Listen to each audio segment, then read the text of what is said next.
दोस्तों, क्या आप जानते हैं कि कुछ गलतियां पीढ़ियों तक पीछा नहीं छोड़ती। आज की कहानी उस खौफनाक श्राप के बारे में है जिसने एक हंसते खेलते गांव को कब्रिस्तान बना दिया। अगर आप अकेले हैं तो लाइट जला लीजिए, क्योंकि आज की रात लंबी होने वाली है।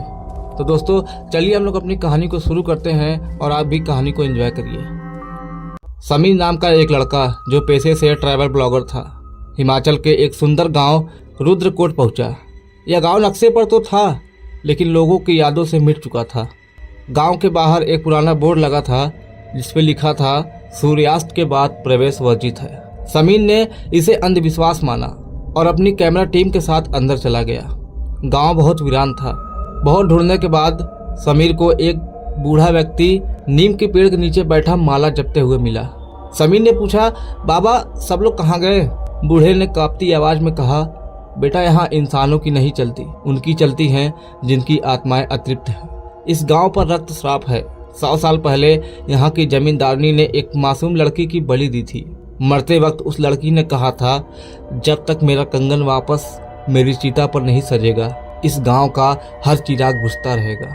समीर ने हंसते हुए कहा, बाबा ये सब पुरानी बातें हैं। बाबा ने भी हंसते हुए टाल दिया कि चलो देखा जाएगा।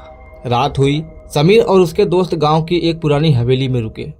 आधी रात को अचानक समीर के कैमरे में कुछ ग्लिच आने लगा। उसने देखा कि कॉरिडोर के अंत में एक साया खड़ा है। वह साया धीरे धीरे उसकी तरफ बढ़ रहा था। पैरों की आहट तो नहीं थी, लेकिन पायल की खनक पूरे कमरे में गूंज रही थी। समीर ने डरते डरते टॉर्च जलाई। सामने कोई नहीं था, लेकिन फर्श पर एक पुराना सोने का कंगन पड़ा था। जैसे ही समीर ने उसे उठाने के लिए हाथ बढ़ाया, उसे महसूस हुआ कि किसी ने उसके कंधे पर ठंडा बर्फ जैसा हाथ रखा है। पीछे मुड़ते ही समीर की चीख निकल गई। एक डरावनी आकृति जिसकी आंखें खून की तरह लाल थी और चेहरा झुलसा हुआ था, बिल्कुल उसके सामने खड़ी थी। उसने फुसफुसाते हुए कहा, मेरा कंगन या तुम्हारी जान, सोच लो तुम्हें क्या करना है। अगली सुबह समीर की टीम तो मिल गई, लेकिन समीर का कहीं पता नहीं था। कमरे के बीचों बीच सिर्फ उसका कैमरा पड़ा था, जिसकी स्क्रीन पर एक ही मैसेज का फ्लैश हो रहा था कि श्राप कभी खत्म नहीं होता। दोस्तों, आज भी रुद्रकोट के पास से गुजरने वालों को पायल की आवाज सुनाई देती है। समीर का क्या हुआ, यह आज भी एक रहस्य है।